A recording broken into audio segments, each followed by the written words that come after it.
today we will just like to hand over our memorandum to Suhakam in terms of the contract doctors. So what we are facing currently is that we are contract doctors and we have been oppressed by the government, which is our employees as well. We are unable to fulfill our rights to proceed into specialty program and everything. We are unable to get hazard leave and other leaves as per our permanent colleagues. So what we are doing today, we are proposing that Suhakam endorse our movement and help us in terms of fighting for our rights. So in terms of our memorandum, there are two key important things that we would like to highlight. The first and foremost is for all the contract doctors to be absorbed as permanent posts with KWSP. And number two, for a better transparent criteria in terms of choosing contract doctors to become into permanent doctors. So I think these are the two things. Why permanent doctors? It is because the permanency is the key for doctors to proceed into the career. It's a key for doctors to become specializing into other fields. So without a permanent post, we are unable to get Hadiah Latihan Persekutuan, which is the grant for us to proceed into master's program.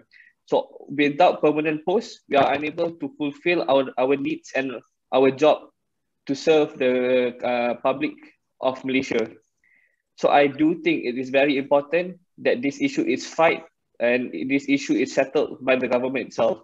So I think in terms of other related issues, actually, if from the contract itself, we are liable to be terminated should we proceed with doing this hartal, as the government has stated in a clause in the contract, if I'm not mistaken, under Section 7, which stated that we can be terminated without any notice. But then I believe this is our right to fight and to stand up the need for the public interest. This pandemic, the contract doctors are doing the same work and they are exhausted like many of our frontliners are. They are pushed to the brink and yet they are unable to get security of tenure. And the other more important point than security of tenure is that there is no pathway for their progress as doctors. They cannot specialize, they cannot do the necessary training to take them forward.